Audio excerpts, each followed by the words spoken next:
Hello students. इस lecture में हम लोग डिस्कस करेंगे intrinsic semiconductor as a conductor behave कैसे करता है। ठीक है, इससे पहले लेक्चर में हम लोग डिस्कस कर रहे थे इंट्रिंसिक सेमीकंडक्टर, या जिसके कई सारे नाम थे, इंट्रिंसिक सेमीकंडक्टर या प्योर सेमीकंडक्टर या विदाउट एनी इम्प्योरिटी एडेड या बेसिक। ठीक है, तो इंट्रिंसिक सेमीकंडक्टर को कई नामों से जाना जा सकता है। ठीक है, कई नामों से जाना जाता है। ठीक है, तो यहाँ हम बात करेंगे कि एज अ कंडक्टर कैसे बिहेव करता है। वहाँ पर हम लोगों ने देखा था एज अ इंसुलेटर बिहेव कर रहा था। अगर प्योर इंट्रिंसिक सेमीकंडक्टर की बात करें, चाहे वो जर्मेनियम हो चाहे सिलिकॉन का हो, ठीक है, वो कैसे बिहेव करता है एज अ इंसुलेटर। तो यहाँ पर हम लोग देखेंगे कि एज अ कंडक्टर कैसे बिहेव करेगा। ठीक है, तो हम लोगों ने देखा था कि सिलिकॉन एटम के आउटर मोस्ट सेल में कितने 4 इलेक्ट्रॉन्स होते हैं। ठीक है, और वो चारों इलेक्ट्रॉन क्या करते हैं, ठीक है, बराबर के एटम के 4 इलेक्ट्रॉन्स के साथ एक एक इलेक्ट्रॉन क्या कर लेता है, साझेदारी, यानी कि बराबर की साझेदारी कर लेता है, यानी कि शेयरिंग कर लेता है इलेक्ट्रॉन की, यानी कि कोवैलेंट बॉन्ड बना लेता है, सहसंयोजक बंध बना लेता है और अपने को क्या कर लेता है, स्थायी कर लेता है। ठीक है, अब हम क्या करेंगे, थोड़ा सा इसको टेम्परेचर देंगे। ठीक है, यानी कि एट अ रूम टेम्परेचर। ठीक है, थोड़ा सा अगर हमने टेम्परेचर दिया, अगर हम बात करें कितना, एट अ रूम टेम्परेचर, यानी कि 300 केल्विन। ठीक है, एट अ रूम टेम्परेचर या 300 केल्विन। जब इसको हम टेम्परेचर देंगे तो ये क्या होगा, यहाँ से कोई एक कोवैलेंट बॉन्ड ब्रेक हो जाएगा। ठीक है, यहाँ लिख लेते हैं,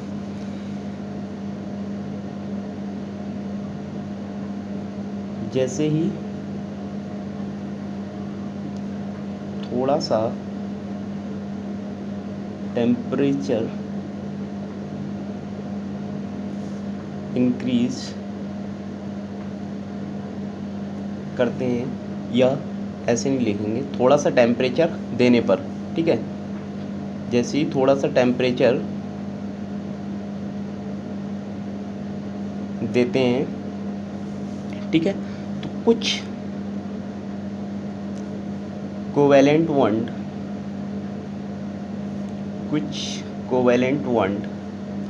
टूट जाते हैं, कुछ कोवैलेंट बॉन्ड टूट जाते हैं, यानी कि कुछ संयोजी बंध जो है वो क्या होते हैं, टूट जाते हैं। अब कुछ संयोजी बंध अगर टूटेंगे तो हमें क्या मिलेंगे, नंबर ऑफ फ्री इलेक्ट्रॉन्स, यानी कि कुछ कोवैलेंट बॉन्ड के टूटने से हमें क्या मिलेंगे, कुछ कोवैलेंट बॉन्ड टूट जाते हैं, इससे कुछ फ्री इलेक्ट्रॉन्स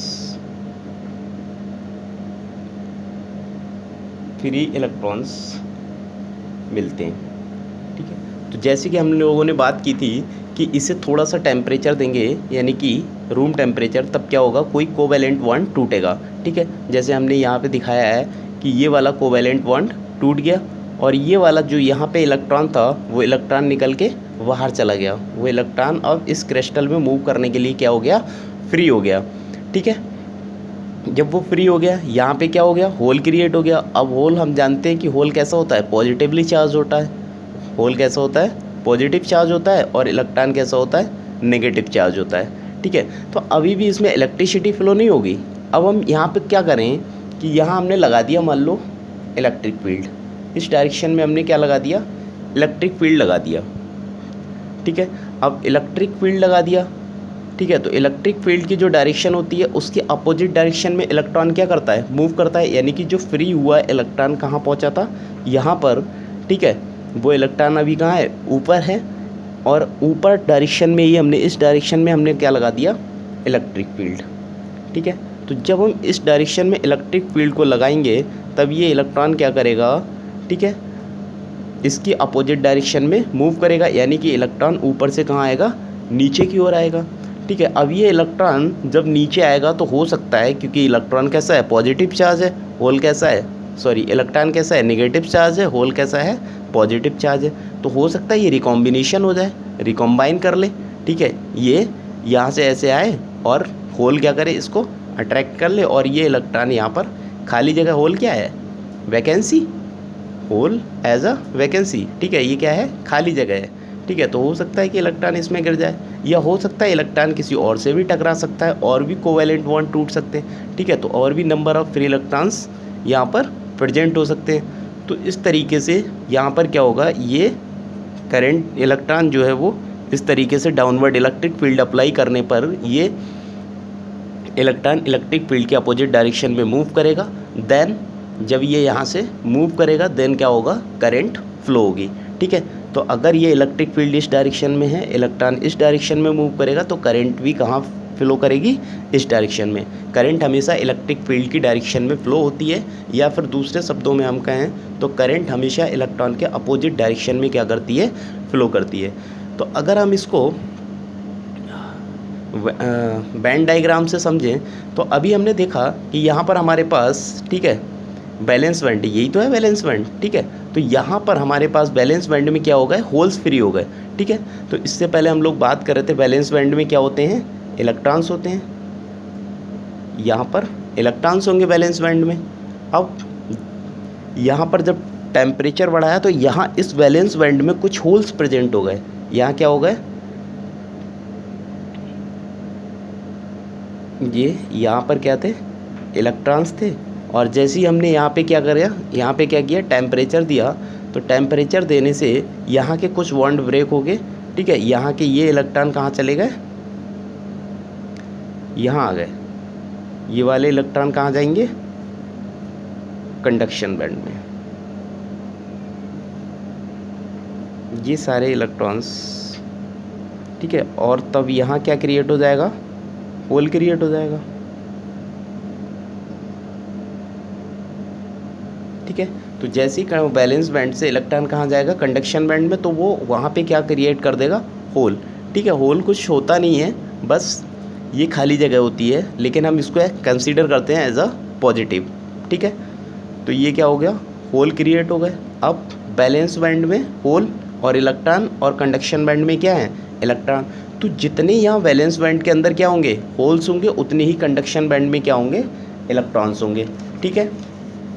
तो यानी कि अगर हम यहाँ पे लिखना चाहें तो number of free electrons, number of free electrons, इनको कहते हैं Ne इज इक्वल टू किसके बराबर होंगे, नंबर ऑफ फ्री होल्स, ठीक है, नंबर ऑफ होल्स। और होल्स को हम लोग क्या कहते हैं, NH से रिप्रेजेंट करते हैं, for intrinsic semiconductor, intrinsic semiconductor. तो क्या हुआ कि जितने होल्स, जितने नंबर ऑफ फ्री इलेक्ट्रॉन्स मिले, उतने ही नंबर ऑफ होल्स क्या हुए, इंट्रिंसिक सेमीकंडक्टर में प्रेजेंट हो गए, ठीक है। और इसको हम लिख सकते हैं Ne is equal to NH या Ni, क्योंकि जितने नंबर ऑफ फ्री इलेक्ट्रॉन्स हैं उतने ही नंबर ऑफ फ्री होल्स हैं। तो हम ये भी लिख सकते हैं कि इलेक्ट्रॉन्स के बराबर ही क्या होंगे, होल्स होंगे। वेयर Ni यहाँ पर क्या है, इंट्रिंसिक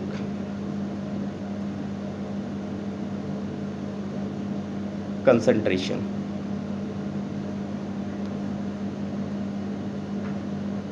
इंट्रिंसिक कंसंट्रेशन, या हम इसी को कहें तो इंट्रिंसिक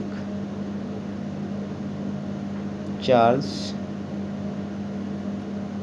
इंट्रिंसिक कैरियर डेंसिटी, कैसे, charge carrier density, charge carrier density,